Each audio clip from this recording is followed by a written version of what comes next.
It's Friday night football under the lights. Iowa goes on the road to Rutgers. The keys to the game, what it's going to take for Iowa to get the road victory today. Locked on Hawkeyes.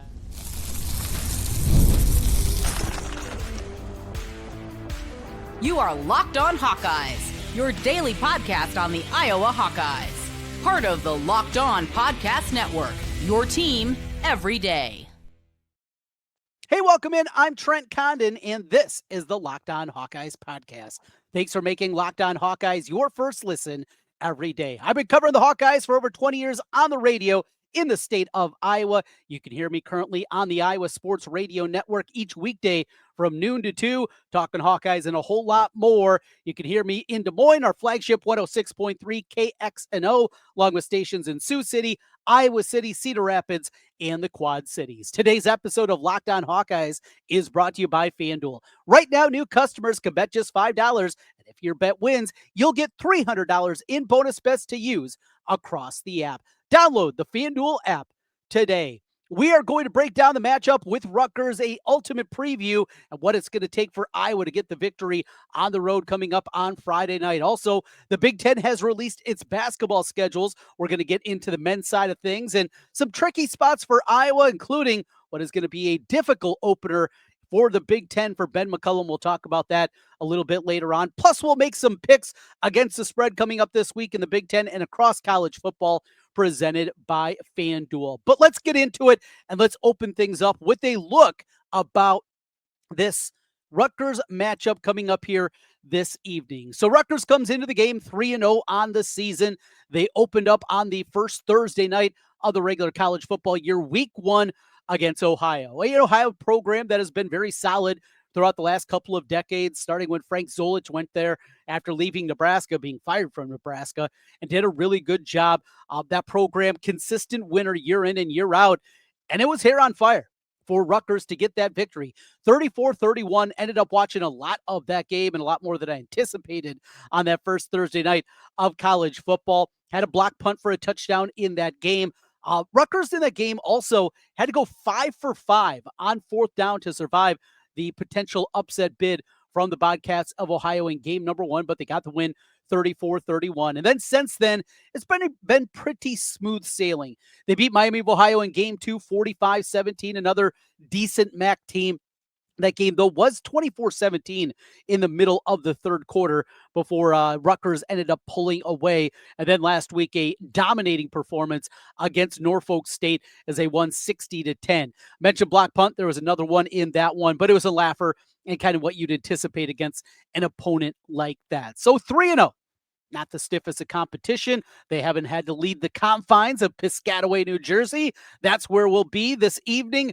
And with the 7:05 kickoff on Fox, there'll be a lot of eyeballs, certainly on this one. People watching the football as college football continues to inch its way deeper and deeper kind of into those Friday night matchups. So when you start the conversation with this Rutgers squad, and one thing I look at certainly is what we've seen from Nathan Kaligmanis.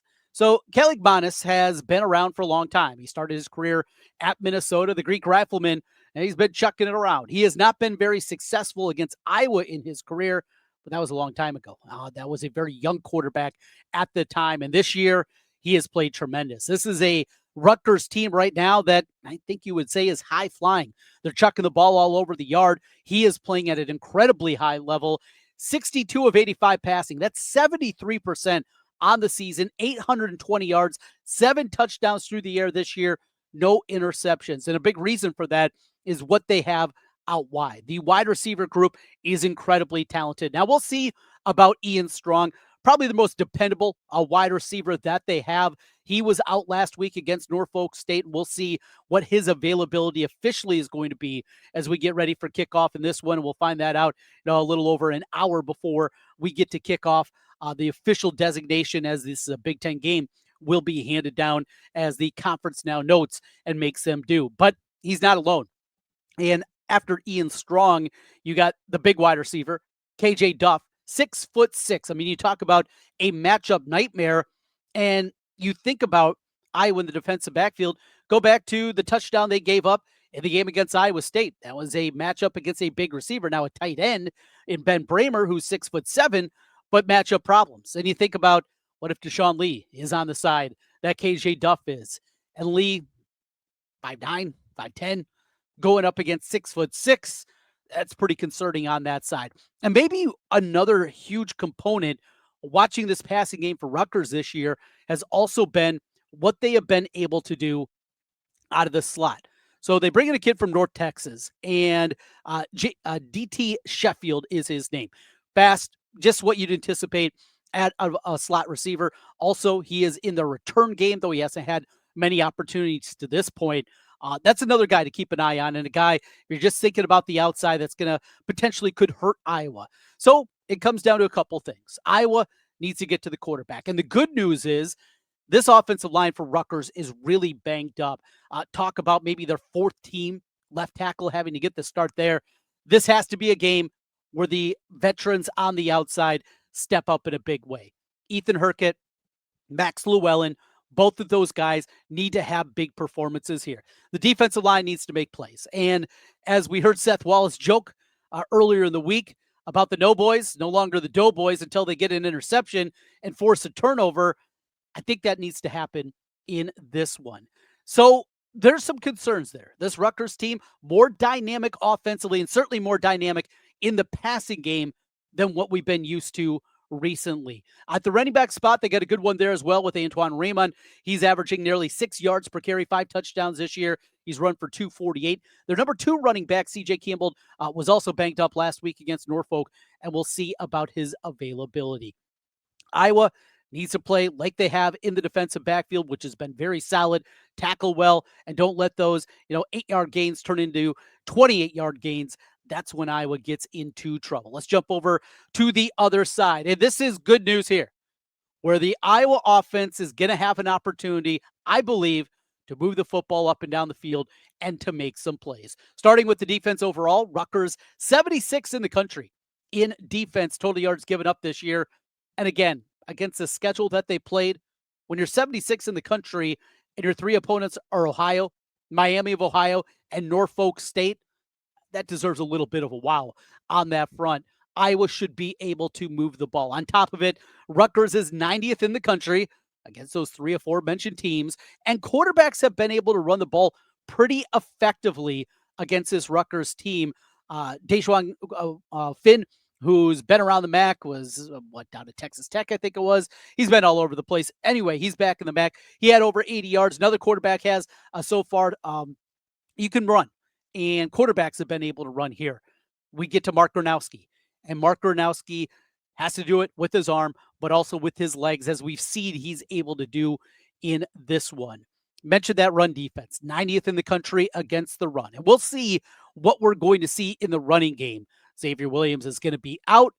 Coming off the injured list is Kamari Moulton, the original starter for the Hawkeyes. So Moulton's going to be back out there. But can you envision a scenario, a guy coming off an injury where suddenly Kirk Ferentz and company are going to run him 20, 25 times? I can't envision that.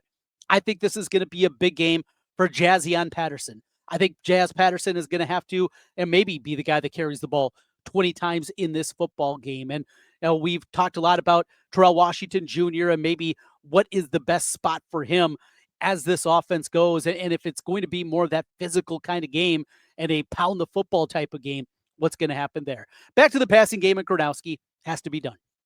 There's going to be opportunities there, have to take advantage. And on top of it, what we saw to Sam Phillips and Seth Anderson, got to get those guys involved right away. I loved, and I know it was against UMass, right? But I loved what they had to do. And as I look at this game and this matchup overall, all right, there's some things you're feeling good about. Iowa being able to run the football, Gronowski being able to run the football, some different parts of the defense that, Iowa's been really good on that front. But the other thing is normally, as we've talked about, Iowa almost every single time has such an edge in special teams. Might not be the case in this one. We'll talk about that, get a pick for the game, and get into some basketball. The Big Ten basketball schedule has been released. Iowa with an incredibly difficult opener for Big Ten play. We'll talk about that as we continue Locked On Hawkeyes. It's almost the weekend. Time to look back and crown this week's MVP on Who Delivered.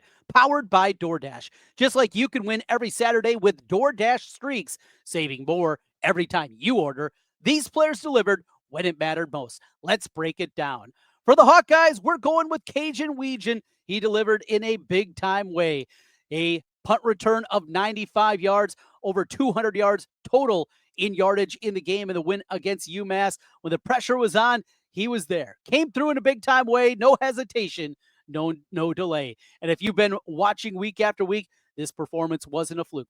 Caden Weegan is on a streak. And just like Weegan delivered for the Hawkeyes, DoorDash delivers your Saturdays. With DoorDash Streaks, you save every Saturday you order. Stack it up all season, and you could save up to $250, including $100 in DoorDash credits. Order this Saturday. Keep the streak alive. Fuel your game day. Only with DoorDash. Terms apply. Promo period through November 18th. Today's episode is also brought to you by FanDuel Sportsbook. Well, the NFL season is here. Absolutely love what we get, even if my Bears are 0-2. And FanDuel is making sure you're ready for kickoff with a can't-miss offer. Right now, new customers can bet just $5, and if your bet wins, you'll get $300 in bonus bets to use across the app. I love the FanDuel app, their wide menu that they have, already some look-ahead lines for future college football games on there. The same for the NFL, live betting, a whole lot more. Plus those same game parlays, an opportunity for you to bet a little and maybe turn it into a lot. It makes every game more exciting, whether you're watching your team or just keeping an eye on your fantasy lineup. It's quick, easy, and the best way to add a little bit more energy to your weekends. Are you ready to play? Download the FanDuel app now by visiting FanDuel.com to get started. That's FanDuel.com to place your first $5 bet. FanDuel.com. Trent Condon back with you once again on the Locked On Hawkeyes podcast as we preview the matchup against Rutgers this evening. Thanks for being with us and making Locked On Hawkeyes your first listen every day. If you're watching us on YouTube, hit subscribe. If you're listening on the podcast side, 5-star reviews all helps us get in front of more Hawkeye fans. And a thank you to you everydayers, everyday listeners that are with us each and every day. You make it possible to bring you these daily Hawkeye podcasts. Let's get back into it. And I mentioned special teams at the end. As we go through this matchup against Rutgers, special teams, normally something that Iowa dominates. I said in the game against Iowa State, I believe that Iowa had to win special teams in order to win the game, and they didn't do that. Caden Weegan with a couple of mistakes in the game. It was one of those that just didn't go Iowa's way, and they were beat by a 54-yard field goal. Kyle Conradi, who's hurt. That's the way of the Hawkeyes, it feels like, here recently. Greg Schiano, the head coach for Rutgers, he is built very similar to Kirk Ferentz. And Chad Leistikow earlier this week in the Des Moines Register had a very good article talking about their relationship and nearly the connection. Greg Schiano was almost the defensive coordinator at Iowa when Kirk Ferentz was hired 27 years ago, ultimately went with Norm Parker. And I think Hawkeye fans certainly were very happy with the way that that played out. But that aside, Schiano's team, normally conservative, physical. Now, as we talked about, that offense is more dynamic, certainly in the passing game to this point in the season. Looks like they got some dudes out wide that are going to be a concern. But one thing that Schiano, much like Ferentz does, is he spends a lot of times on special teams and really dedicates it. Mentioned 3 punt blocks for touchdowns so far this season. Their kicker hasn't missed a kick so far this year. Coverage units have been good. Return units good. They spend a lot of time on this. And this is another one.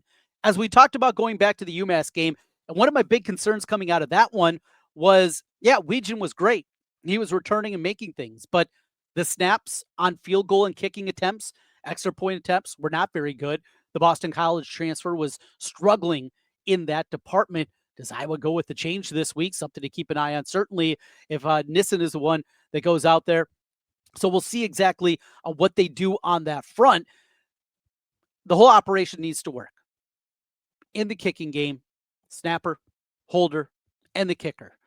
And the kicker always gets the blame, right? If you miss a kick, or at least a majority of the time, unless you're Notre Dame last week, that aside, that's normally the way that this one goes. So we'll see this week, but I think it's important. Iowa, again, doesn't have to dominate special teams, but they can't leave points on the board. They can't allow those things to happen. And my final look at this game goes like this. We talked a lot during the offseason about Iowa, and there's going to be times this year where they're going to have to win it with offense. That this cannot be another season like 2021 and 22 and 23 and 24. They're just trying to hope to eke out a 10-7 win. It can't happen. And this isn't at the same level. It's going to be down the line this year, including next week against Indiana, against Oregon, against Penn State, heck, maybe even against Nebraska. There's going to be games, though, this year, certainly USC when they go on the road. There's going to be a lot of games this year where Iowa's offense is going to have to score points in order to keep up. And this isn't at the same level as some of those games that I just mentioned, but I think it's a pretty good precursor of what's still to come. And this is the time that you need the offense to make plays. Time to take the shackles off. Time to open things up. Time to take a few chances down the field. This is a perfect opportunity to do just that. Iowa has big advantages, I think, on both sides up front. Iowa's offensive line, Iowa's defensive line, I think there are major advantages on both sides for the Hawkeyes. Still, in order to do this and to build for the rest of the season, you need to be more dynamic in this game. And then a final thought, and that is this. Iowa goes into this game as a 2.5-point favorite. We'll make a pick. And we got more picks coming up for you, presented by FanDuel. But if it doesn't go the Hawkeyes' way, if Iowa walks away with an L and what is still to come on this schedule, we know how negative things got after the loss to Iowa State. But you lose this one. And though Rutgers is improved and they look more dynamic, it's still Rutgers. It still has that connotation of not a real Big Ten school, the years of just awfulness that program went through. Things are going to get ugly. Let's hope it doesn't happen. And I don't believe it's going to happen. I got Iowa winning this one, and I think they get it done 27-17. I think the offense is going to do enough. Going to be a short field in there on top of it, as the defense is going to get one of those interceptions. I think Jazion Patterson has a nice day running the football. I think Iowa's able to get it going on the ground. I think we're going to see also a lot of Nathan McNeil out there in the run game. I think Iowa gets this one done. I feel confident. I feel confident because of Iowa's advantages up front, coupled with Kirk Ferentz in this situation has just been so good. Even the UCLA game last year, they got up 10-0 right away before the wheels fell off. Short weeks, Kirk Ferentz, he's been really good in this spot. And I think they do it again against Rutgers tonight. All right, let's get over to a little basketball as the Big Ten has released the basketball schedule for 2025-26. If you're watching this on YouTube, there's a quick look at it there, including the non-conference games are also up there for you on the screen. So open up in the Big Ten with a road trip right after Iowa gets back from their 2-game tournament out in Palm Springs after they open up with Ole Miss, and then we'll play either Grand Canyon or Utah in the second game. The Big Ten opener for the Hawkeyes is a road trip to East Lansing. That's right. It'll be Tom Izzo and Ben McCollum colliding in East Lansing for the opener against Michigan State. Then after that, Iowa comes back home for a Maryland team. Might be very decent, of course. After that will be the matchup against Iowa State. So that really 5-game stretch there is going to tell us a lot about this Iowa basketball team. And if the expectations of this being potentially an NCAA tournament team are realistic. After some more non-conference games, Iowa returns then to their final 18 games in the Big Ten. I checked that. 18 games in the Big Ten overall this year. They went from 20, I believe, back to 18 as I'm doing some quick math as I'm looking through this. But they're back home. UCLA comes to town. There's a fun matchup as it'll be UCLA. Of course, Iowa went out there a year ago and things were not going very well at that point in time. Then a road trip to Minnesota and then back for Illinois after that. At Purdue, at Indiana. I mean, that stretch there, talk about another one that's going to tell us a lot. That 3-game sojourn, Illinois, at Purdue, then going to Bloomington to take on Darren DeVries and the Hoosiers.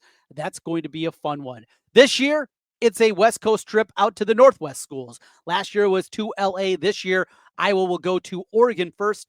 on Sunday, February 1st. And then they will go to Washington after that on Wednesday, February 4th. And then always important, I think, to look at the bottom of the schedule, kind of the final remaining games for the Hawkeyes.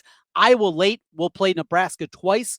They will play Nebraska at home on the 17th of February, go to Wisconsin, Ohio State at Penn State. There's a little bit of a reprieve. Michigan at home, and then they wrap up the regular season on the road in Nebraska to put a cap on things. One change from last season, everybody will be making the Big Ten tournament for the Big Ten this season. So Husker fans will, they'll know that they'll be able to get to Chicago this year for the Big Ten tournament after Iowa last year at the end of the season knocked them out of the Big Ten tournament. That is a look at the basketball schedule that has been released, and we got more basketball coverage coming up as we get closer and closer to the season. Also, next week, we'll take a peek at the women's side of things and their schedule for next year. Time for picks. Let's get into it. My picks for the weekend in the Big Ten and in college football. Picks presented by FanDuel coming your way next as we continue. This is Locked On Hawkeyes.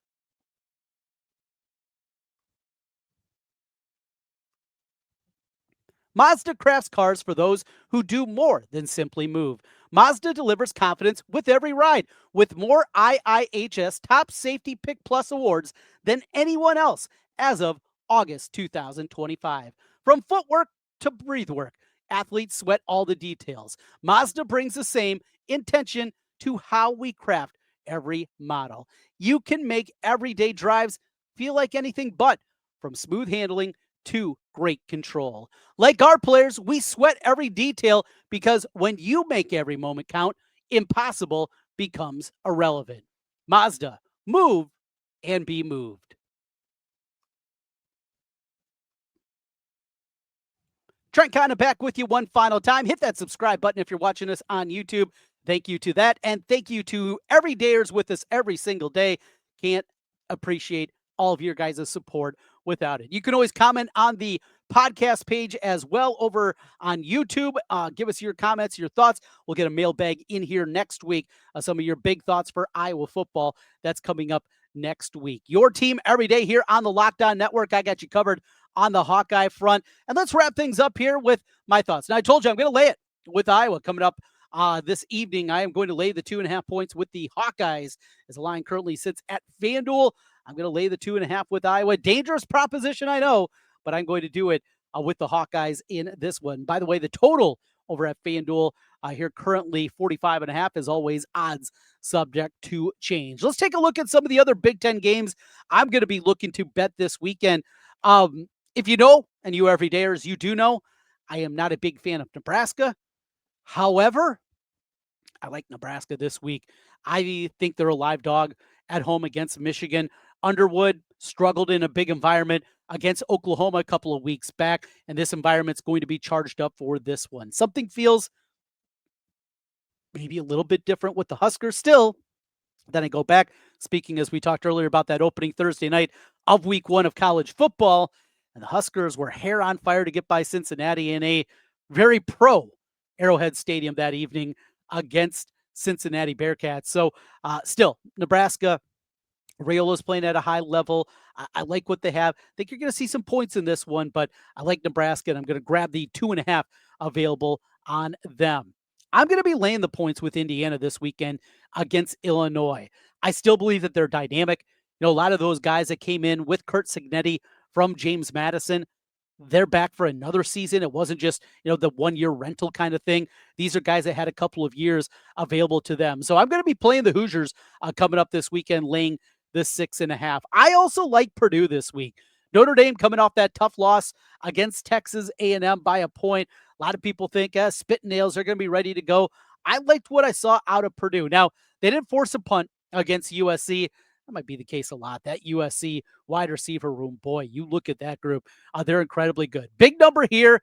Wish I would have bet this one, and the look-ahead numbers available at FanDuel when it was 34.5 last week. Not the case anymore. Just getting 25.5. A lot of people will tell you, betting-wise, hey, that's not the right value. Do not be going chasing here. we're going to jump aboard. Other Big Ten games, boy, a lot of people on Wisconsin this week. That thing's finally going down. Now 9.5, the Badgers favored at home against Maryland in their Big Ten opener. It is the Civil War, Oregon State Ducks favored by 34.5 in that one. Also, we get the Apple Cup this weekend with Washington and Washington State. This year, the Huskies on the road for Wazoo. Washington favored by 20.5.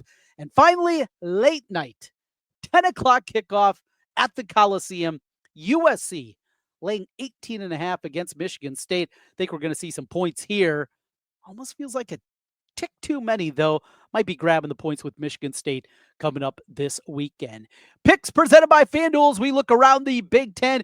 Download the FanDuel app today to get yourself an opportunity to bet on the Big Ten, the Hawkeyes, and a whole lot more. That'll do it for today. Thanks for being with us and making Locked On Hawkeyes your first listen every day. We will be with you right after the game. We will have an instant reaction podcast for you here on your feed. Make sure to keep an eye out on that. Also post a link up on social media at Trent Condon. You can find me over there on Twitter, and I will post a link and get you involved with that as we find out whatever happens on this one. Don't think we can overstate the importance of getting this victory, because what a loss would mean and what a loss would be for this team. I hate to say devastating, but on September 19th, it might be over. We'll get to that. Get a win, get it done. Go Hawks. We'll talk to you again later here this evening. Until then, go Hawks.